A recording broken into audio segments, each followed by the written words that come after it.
ನನ್ನೆಲ್ಲ ಪ್ರೀತಿಯ ವೀಕ್ಷಕರಿಗೆ ನಮಸ್ಕಾರಗಳು. ಎಷ್ಟೋ ಜನಗಳ ಮನೆಯಲ್ಲಿ ದರಿದ್ರ ಅಂತ ಇರುತ್ತೆ. ಎಷ್ಟು ತಂದರೂ ಸಾಕಾಗಲ್ಲ. ಯಾರೋ ಕೆಲವರು ನೋಡಬೇಕು ಬಂದಾಗೆಲ್ಲ, ಅಯ್ಯೋ ಮೇಡಮ್ ಎಷ್ಟು ತಂದರೂ ಸಾಕಾಗಲ್ಲ, ಬರೀ ಕಷ್ಟ ಕಷ್ಟ ಕಷ್ಟ ಅಂತ ಹೇಳ್ತಾ ಇರ್ತಾರೆ, ಎಷ್ಟು ದುಡಿದ್ರೂ ಸಾಕಾಗಲ್ಲ ಅಂತ. ಹಾಗೆ ಕೆಲವರಿಗೆ ಹೇಳ್ಬಿಟ್ಟಿರ್ತಾರೆ, ಯಾರಿಗೂ ಸಾಡೆ ಸತಿ ನಡೀತಾ ಇದೆ, ಅಷ್ಟಮ ಶನಿ ನಡೀತಾ ಇದೆ, ಅಥವಾ ಪಂಚಮ ಶನಿ ನಡೀತಾ ಇದೆ, ಅಥವಾ ರಾಹು ದಶ ನಡೀತಾ ಇದೆ, ಅಥವಾ ಕುಜ ದಶ ನಡೀತಾ ಇದೆ, ರಾಹು ಅಂತರ್ಭುಕ್ತಿ ಅಥವಾ ರಾಹು ಸೂಕ್ಷ್ಮ ಭುಕ್ತಿ ನಡೀತಾ ಇದೆ, ಅದಕ್ಕೆ ನಿಮಗೆ ಇಂತಹ ಸಮಸ್ಯೆ ಆಗ್ತಾ ಇದೆ ಅಂತ ಹೇಳ್ತಾರೆ ಕೆಲವರು. ಅಂತಹ ಸಂದರ್ಭದಲ್ಲಿ ನೀವು ನಿಮ್ಮ ಮನೆಯಲ್ಲೇ ಮಾಡಿಕೊಳ್ಳುವಂತಹ ಸರಳವಾದಂತಹ ಪರಿಹಾರ. ಪ್ರಿಯ ವೀಕ್ಷಕರೇ, ಇದು ಮಾಡುವಂಥದ್ದು ಯಾವಾಗ ಅಂದರೆ, ಒಂದು ಚಿಕ್ಕ ಮಡಿಕೆ ತಗೊಳ್ಳಿ. ನಿಮ್ಮ ಮನೆಯಲ್ಲಿರುವಂತಹ ಸಣ್ಣ ಮಡಿಕೆನಾದರೂ ತಗೋಬಹುದು, ಅಥವಾ ಹೊಸದಾಗಿರುವಂಥ ಮಡಿಕೆನ ನೀವು ತಗೋಬೇಕಾದ್ರೆ, ಹೊಸದಾಗಿ ತಗೋಬರೋರು ನೀವು ಕೆಂಪು ಬಣ್ಣದೇ ತಗೋಬೇಕು, ಕಪ್ಪು ಬಣ್ಣದ ನೀವು ತಗೋಬಾರದು. ಕಪ್ಪುದು ಅಶುಭಕ್ಕೆ ನಾವು ಉಪಯೋಗಿಸುವಂಥದ್ದು ಕ್ರಮ. ಕೆಂಪುದು ಆಗಿರುವಂತಹ ಒಂದು ಸಣ್ಣ ಮಡಿಕೆಯನ್ನೇ ತಗೊಂಡು ಬನ್ನಿ. ಶುಕ್ರವಾರ ಮಧ್ಯಾಹ್ನನೇ ಚೆನ್ನಾಗಿ ಅಥವಾ ಸಂಜೆ ಚೆನ್ನಾಗಿ ಕಾಯಿಸ್ಬಿಟ್ಟು, ಹಾಲು ಕಾಯಿಸ್ಬಿಟ್ಟು ಎಪ್ಪಾಕಿ ಇಟ್ಕೊಳ್ಳಿ.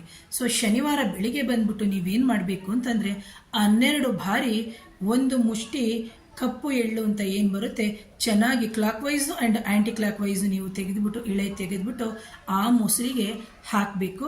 ಹಾಕಿಬಿಟ್ಟು ಮತ್ತೆ ಬಂದು ಕೈಯಲ್ಲಿ ಆ ಮಡಿಕೆಯನ್ನು ಹಿಡ್ಕೊಂಡು ನಿಮ್ಮ ಕುಲದೇವರು ಅಥವಾ ಮನೆ ದೇವರು, ಇಷ್ಟ ದೇವರು ಏನಿದ್ದಾರೆ ಅವರ ಮುಂದೆ ನಿಮ್ಮ ಕಷ್ಟ ಕಾರ್ಪಣ್ಯಗಳು ತೀರ್ಕೊಳ್ಳಿ ಅಂತ ಹೇಳಿಬಿಟ್ಟು ನೀವು ಇದನ್ನು ಮಾಡ್ತಾ ಹೋಗಬೇಕು. ಇದನ್ನು ಯಾವಾಗ ಮಾಡಬೇಕು ಅಂತಂದರೆ, ಶನಿವಾರ ಮತ್ತು ಅಮಾವಾಸ್ಯೆ ದಿನಗಳಲ್ಲಿ ಮತ್ತು ಹುಣ್ಣಿಮೆಯ ದಿನಗಳಲ್ಲಿ ಮಾಡಿ ಪ್ರಿಯ ವೀಕ್ಷಕರೇ.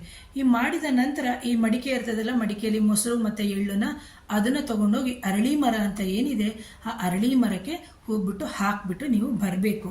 ಹಾಕ್ಬಿಟ್ಟು ಬರಬೇಕಾದ್ರೆ ನೀವು ಯಾರನ್ನೂ ಮಾತಾಡಿಸ್ಬಾರ್ದು, ಮತ್ತೆ ಹಿಂತಿರುಗಿ ನೋಡಬಾರ್ದು. ಯಾಕೆ ಅಂತಂದರೆ, ನಿಮ್ಮ ದಾರಿದ್ರ್ಯಗಳು, ನಿಮ್ಮ ಕಷ್ಟಗಳು, ನಿಮ್ಮ ಸಂಕಷ್ಟಗಳು ಏನಿದೆ ಆ ನೆಗೆಟಿವಿಟಿ ಹೊರಗಡೆ ಹೋಗಲಿ ಅಂತ ಹೇಳ್ಬಿಟ್ಟು. ಸೊ ನೀವು ಬರ್ತಾ ಎಲ್ಲೋ ಗೋಬಿ ಮಂಚೂರಿ ತಿನ್ಕೊಂಡು ಅಂಗಡಿಗೆ ಹೋಗೋದು, ಅದು ಯಾವುದು ಮಾಡಬಾರ್ದು. ಸೊ ಹಿಂದಿನ ಕಾಲದಲ್ಲಿ ಇವೆಲ್ಲವನ್ನು ಮಾಡ್ತಾ ಇರೋಕಂದ್ರೆ, ನಮ್ಮ ಋಷಿಮುನಿಗಳು ಸಿದ್ಧರುಗಳು ಕೊಟ್ಟಿರುವಂತಹ ಇದೆಲ್ಲ ಪರಿಹಾರಗಳು. ತಂತ್ರಶಾಸ್ತ್ರದಲ್ಲಿ ಏನು ಹೇಳ್ಬಿಡ್ತಾರೆ ಅಂದರೆ, ಇವೆಲ್ಲ ಮಾಡಿಬಿಟ್ರೆ ಆಗ್ಬಿಡುತ್ತಾ ಅಂತಂತ. ನೀವು ಮಾಡುವಂತಹ ಕ್ರಮ ಕರೆಕ್ಟಾಗಿದ್ದರೆ ಯಾಕಾಗಲ್ಲ, ಪರಿಹಾರ ಮಾಡಿ ನೋಡಿ ಆಮೇಲೆ ಮಾತಾಡಬೇಕಾಗುತ್ತೆ. ಯಾಕೆ ಅಂತಂದರೆ, ಕೆಲವರು ಹೇಳ್ತಾರೆ ಏನು ಈ ಕಾಲದಲ್ಲಿ ವಿಜ್ಞಾನ ಯುಗದಲ್ಲಿ ಅವೆಲ್ಲ ನಿಜಾನ ಅಂತ. ಖಂಡಿತವಾಗ್ಲೂ ನಿಜ. ಹಾಗಾದರೆ ಸಿದ್ಧರುಗಳಿಗೆ, ಋಷಿಮುನಿಗಳಿಗೆ ಅವ್ರಿಗೇನು ಕೆಲಸ ಇರಲಿಲ್ವಾ ಇಷ್ಟೆಲ್ಲ ಮಹಾನ್ ವಿದ್ಯೆಗಳನ್ನ ಕೊಡಬೇಕಾದ್ರೆ? ಹಾಗಾಗಿ ಆ ಮಡಿಕೆಯನ್ನು ನೀವೇನು ಮಾಡಬೇಕು, ಅರಳಿ ಮರದಲ್ಲಿ ಮೊಸರನ್ನ ಹಾಕಿಬಿಟ್ಟು ನೀವು ಬರಬೇಕಾಗುತ್ತೆ. ಅಕಸ್ಮಾತು ಆ ಮಡಿಕೆಯನ್ನು ಸಾಧ್ಯ ಆದರೆ ತನ್ನಿ, ಇಲ್ಲ ನಾವು ಅಫೋರ್ಡಬಿಲಿಟಿ ಇದೆ ಅಂತಂದರೆ ನೀವು ಸಣ್ಣ ಸಣ್ಣ ತಾನೇ ಮಡಿಕೆ, ಏನು ಇಷ್ಟಪ್ಪ ಮಡಿಕೆ ತೊಗೊಳಕ್ಕೆ ಹೇಳ್ತಿಲ್ಲ, ಸಣ್ಣ ಸಣ್ಣದೇ ನೀವು ತೊಗೊಳ್ಳಿ. ಬೇಕಾದರೆ ಅಲ್ಲೇ ಇಟ್ಬಿಟ್ಟು ಬರ್ಬೋದು. ಬಂದುಬಿಟ್ಟು ಕೈಕಾಲು ತೊಳ್ಕೊಬೋದು. ಕೈಕಾಲು ತೊಳ್ಕೊಂಡು, ಮುಖ ತೊಳ್ಕೊಂಡು, ತಲೆಗೆ ನೀರು ಪ್ರೋಕ್ಷಣೆ ಮಾಡ್ಕೋಬೋದು. ಇಲ್ಲ ನಮಗೆ ಅದಾಗಲ್ಲ ಅಂತಂದರೆ ನೀವೇನು ಮಾಡ್ಬೋದು, ಇಲ್ಲ ನಮ್ಗೆ ಯಾಕೋ ಒಂಥರ ಹೆಸಿಟೇಷನ್ಸ್ ಇದೆ ಅಂತಂದರೆ ಡೈರೆಕ್ಟಾಗಿ ಬಂದು ಸ್ನಾನ ಮಾಡಿದ್ರೆ ಇನ್ನೂ ಅತ್ಯುತ್ತಮವಾಗಿರೋದು. ಇವತ್ತಿನ ದಿನ ಬೆಂಗಳೂರಂಥ ನಗರಗಳಲ್ಲಿ ಕೆಲವರು ಕೇಳ್ತಾರೆ, ಮೇಡಮ್ ನಾವು ಅಪಾರ್ಟ್ಮೆಂಟಲ್ಲಿ ಇರೋದು ಅದು ಇದು ಅಂತ. ಸೊ ಅಪಾರ್ಟ್ಮೆಂಟಲ್ಲಿ ಇರೋವಂಥವ್ರು ಹೊರಗಡೆ ನಿಮಗೆ ನಲ್ಲಿನೋ ಅಥವಾ ಏನಾದರೂ ಫೆಸಿಲಿಟೀಸ್ ಇರುತ್ತೆ ಮೇ ಬಿ ಅಂತ ಅನ್ಕೋತೀನಿ ಹಿಂಗೆ ಹೊರಗಡೆ ಬಂದಾಗ.